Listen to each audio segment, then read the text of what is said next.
बिस्मिल्लाहिर्रहमानिर्रहीम। अस्सलाम वालेकुम। आपका दोस्त सलमान हैदर। दुआ है परवरदिगार से कि उसने आपको और आपके अहले खाना को अपनी हिफ्ज़ व अमान में रखा हुआ हो।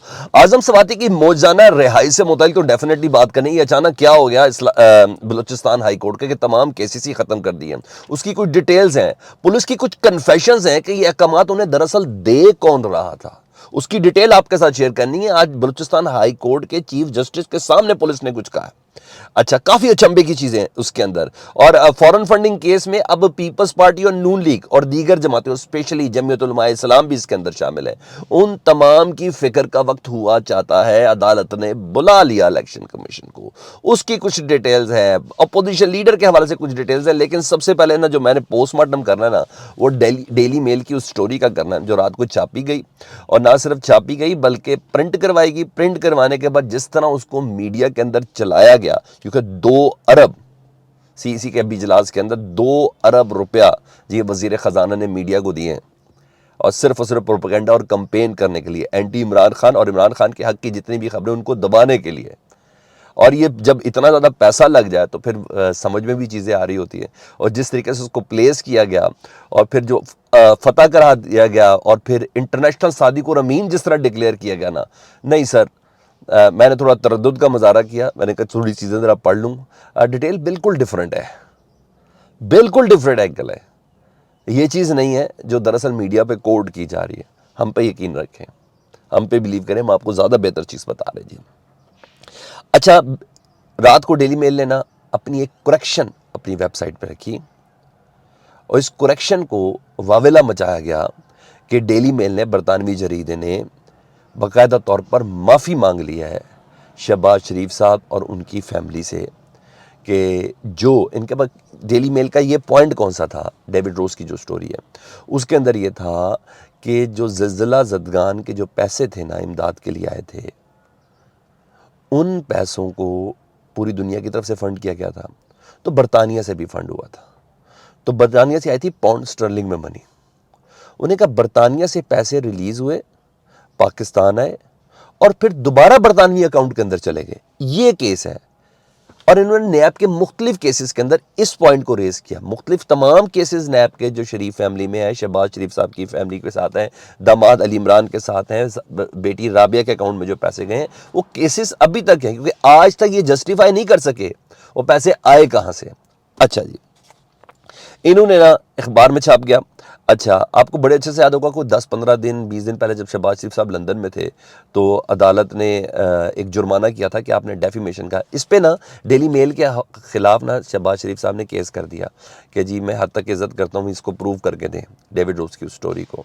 फिर कहा गया कि इमरान खान ने प्लांट किया, सब कुछ किया। शहजाद अकबर साहब ने जब मुख्तलिफ केसेस थे ना, तो इन केसेस की बाकायदा में प्रोब किया था लंदन के अंदर बाकायदा तौर पर, और वो डेविड रोज को कुछ चीज़ें भी मुहैया की थी, तो यार इसको ज़रा चेक कर लें, यहाँ पैसे आए हैं और ये पैसे लगे नहीं हैं, तो ये पैसे वापस लंदन में गए। फिर उसको प्रोब किया गया, अकाउंट्स देखे गए, ये सब चीज़ जिस पे डेविड रोज ने खबर छापी थी। अच्छा, उन्होंने हद तक इज्जत का दावा कर दिया। अब दावा तो कर दिया, लेकिन उसको परसू नहीं किया। परसू नहीं किया तो 15-20 दिन पहले जब शहबाज शरीफ साहब लंदन में थे, तो शहबाज शरीफ साहब ने ताख़ीर की वजह से अदालत में इन्हें एक जुर्माना कर दिया गया। शहबाज शरीफ साहब को तमाम इस केस का पैसा, ये तमाम चीज़ें ना उन्होंने कर दिया कि, और जब याद है जज ने कहा था कि, वकील ने कहा था कि जाए वो प्राइम मिनिस्टर ऑफ पाकिस्तान है, बहुत मसरूफ़ है, उन्हें कहा जी हमारे लिए सारे बराबर हैं, कोई प्राइम मिनिस्टर ऑफ पाकिस्तान नहीं है। तो जिस पर बड़ी परेशानी हुई थी, मैंने भी उस टाइम वीलॉग किया था, और बेशतर लोगों ने उस पर वीलॉग किया था। इन्होंने क्या किया, सबसे पहले अदालत को वो जुर्माना दिया है। ये मासूम थे ना, तो अदालत को जुर्माना ना देते। इन्होंने अदालत को सबसे पहले जुर्माना दिया। मासूम थे ना, तो ये माफ़ी होती अदालत के अंदर। पहले अदालत के सामने कन्फेशन होती डेली मेल की, और फिर माफ़ी होती जो छापी जाती। ऐसा तो कुछ हुआ ही नहीं। इन्होंने इधर जुर्माना दिया शहबाज शरीफ साहब ने अदालत को, जज के उस कहने पर, फिर उन्होंने आउट ऑफ कोर्ट सेटलमेंट की तरफ गए। अभी ये केस कंक्लूजन की तरफ नहीं गया है। इसका एक पॉइंट है जिसको करेक्ट किया है कि हमारे पास वो इंफॉर्मेशन नहीं है कि जिसमें बहुत से मुकदमात में जो एक छोटा सा पैटर्न है, एक छोटा सा पैरा है कि जो बरतानिया से आई इमदाद थी मुतासरीन की, उसको लगाया नहीं गया, वापस बरतानिया के अकाउंट में, शरीफ फैमिली के अकाउंट्स के अंदर ट्रांसफ़र हुआ।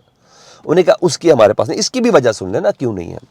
अब इसके लिए बाकायदा प्रोब करते, तफ्तीश की जाती है। नैब से करनी थी क्योंकि नैब की ही दरख्वास्त थी, नैब के ही एविडेंस डेविड रोस ने रखे थे, तो नैब से मजीद कौन तफ्तीश करता है? इस वक्त तो नैब इनकी है, तो चेयरमैन नैब इनके खिलाफ कुछ देगा? चेयरमैन नैब इनके खिलाफ कुछ नहीं दे रहा तो मरियम बीबी बाहर चली गई है ना। सलमान शहबाज 11 तारीख को पाकिस्तान आ रहे हैं ना।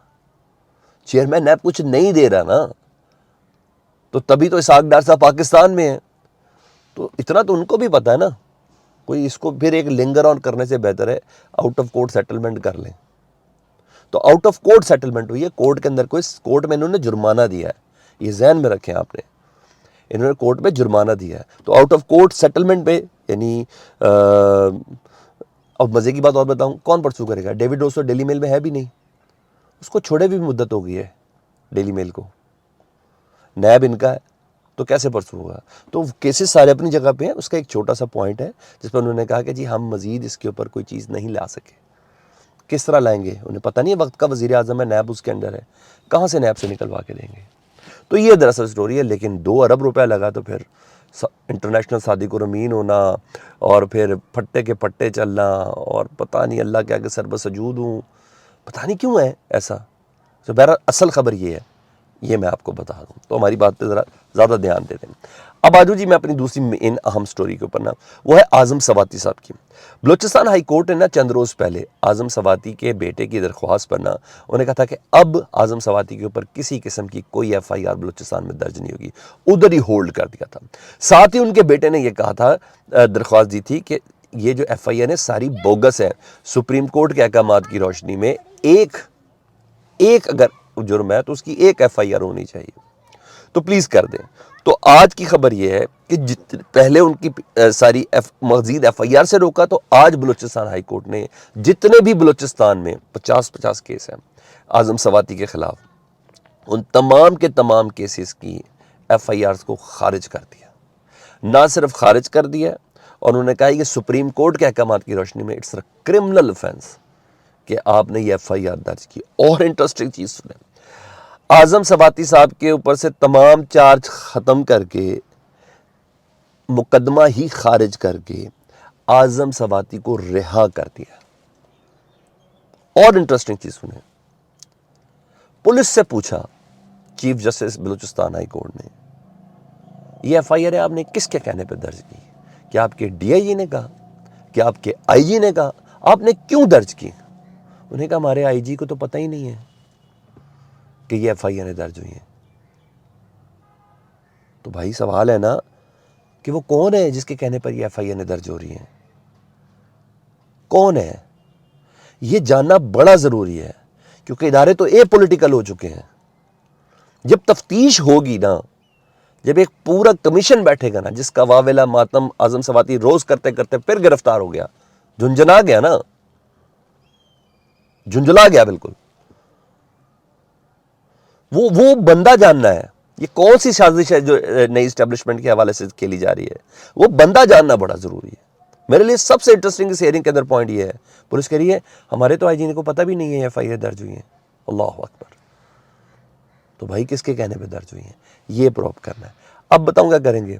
अब ये करेंगे कराची के जो मुकदमात हैं, इंटीरियर सिंध के जो मुकदमात हैं ना, उसमें आज़म सवाती साहब का ना सॉफ्टवेयर अपडेट करेंगे, क्योंकि उनको बाहर निकाला तो वो ख़तरनाक है। जब तक कमीशन नहीं बैठता, जब तक उन्होंने तो नहीं, वो 74 साल की उम्र वाले बंदे को मुस्तकबिल की फ़िक्र कोई नहीं होती ना, उसका मुस्तकबिल, अब उसको मुस्तकबिल के कौन से ख्वाब देखने?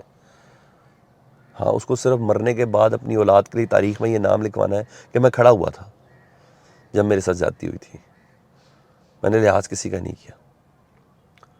तो उनको अंदर बंद कर नहीं इस वक्त शायद हक में है, तो कराची और सिंध के मुकाबले में उन्हें वहाँ लेके जाया जा सकता है। तो जिस तरह वंड डल गई है ना, वंड एक पंजाबी का लफ्ज़, तकसीम डल गई है, तो उसमें यही चीज़ लग रही है। अब आओ एक और तीसरी मेरी आम स्टोरी थी, वो थे फॉरेन फंडिंग केस के हवाले से ना। फॉरेन फंडिंग केस में PTI का फैसला कर दिया इलेक्शन कमीशन ने। जारी बात है पर्सनली ना थी, मरियम बीबी का बड़ा प्रेशर था, और फिर बहुत सी चीज़ें थी जिसकी बिना पर इमरान खान साहब बाहर कह भी चुके हैं सिकंदर सुल्तान राजा साहब से मुताल्लिक़। तो PTI ने दरख्वास्त बहुत लेके गई ना, बड़ा एहतजाज भी किया, और बाकायदा तौर पर कहा गया कि जनाब ये सारी पार्टियों का इकट्ठे फॉरेन फंडिंग केस को लें, इसका इकट्ठे कंक्लूड करें। तो इलेक्शन कमीशन ने मुँह ही नहीं लगाया, क्योंकि भाई उसकी लाइन ही नहीं बनी हुई थी। तो अब पीटीआई चली गई थी अदालतों में भी, तो इस्लामाबाद हाई कोर्ट ने ना बाकायदा तौर पर पीटीआई की दरख्वास्त समाअत के लिए मंजूर कर ली है, और पीपल्स पार्टी, नून लीग और जेयूआई के ख़िलाफ़ जी, और बाकायदा पार्टी फंडेड की जल्द तहकीकात की जाएगी। और 22 दिसंबर को इलेक्शन कमीशन को तलब करिए। हाँ मामू, आपका क्या मामला, क्या वजह भाई, सिर्फ पीटीआई क्यों? नून लीग और पीपल्स पार्टी और दूसरी जमातों के फंड्स जो आते हैं, इनके पास ट्रेल नहीं है, मनी ट्रेल। पीटीआई ने तो बहुत कुछ दिखा भी दिया, ये एक लफ्ज़ नहीं बता सकते। मुझे ज़रा जेयूआई की मुझे मनी ट्रेल दिखाइएगा, मज़ा आ जाएगा। पता तो तब चल रहा है, उनका तो है ही नहीं, वो तो है ही बोरियों में पैसे, वो तो है ही थैलों में यूं बांध बांध के। वीडियोज़ है इनके पास सारी, हाँ जी, सब कुछ है इनके पास। वो तो मज़ा तो उस वक्त आना है। तो अब 22 दिसंबर को तलब कर लिया है। अब बाकी जमातों की फ़िक्र का वक्त हुआ जाता है। मुझे ऐसा लगता है बहुत सी चीज़ें क्लियर हो जाएंगी।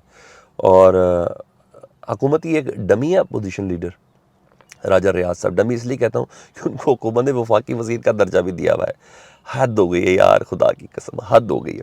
अच्छा, ताल्लुक़ इनका पीटीआई से है, हमायत ये नून लीग की करते हैं, हमायत ये पीपल्स पार्टी की करते हैं, पीटीआई को ये गालियाँ देते हैं। तो ये होता है अपोजिशन लीडर इनकी नज़र में। यानी अंपायर मिलाना तो मिलाना, अपोजिशन की टीम जो दूसरी टीम खेलने वाली है वो भी अपने साथ मिला ली हुई है लोगों ने। अच्छा, लाहौर हाई कोर्ट में पीटीआई ने चैलेंज किया था कि हमने इस्तीफे दिए हुए हैं, ये बंदा हमारा है, ये क्या कर रहा है, बड़ी बड़ी कानून साजियाँ करनी है, चेयरमैन नैब आना है, और इसके अलावा इलेक्शन कमीशन का चीफ को चेंज करना है। तो किसके साथ कंसेंसस करना है उन्होंने, अपोजिशन तो राजा रियाज के साथ कर रहे हैं। राजा रियाज तो नेक्स्ट टिकट होल्डर है नून लीग का, तो क्या करना है जी। तो राजा रियाज की तैनाती में ना तलवार लटकी है जी, नोटिस जारी कर दिया जी लाहौर हाई कोर्ट ने, और जल्द इनका भी अपने मंतकी अंजाम को पहुंचने वाले। ये तमाम खबरें थी, रिक्वेस्ट करूंगा चैनल सब्सक्राइब कर ले, इसके लिए बटन दबा दे। अपना बहुत ख्याल रखें। अल्लाहुम्मा सल्ली अला मुहम्मदिन व आले मुहम्मद।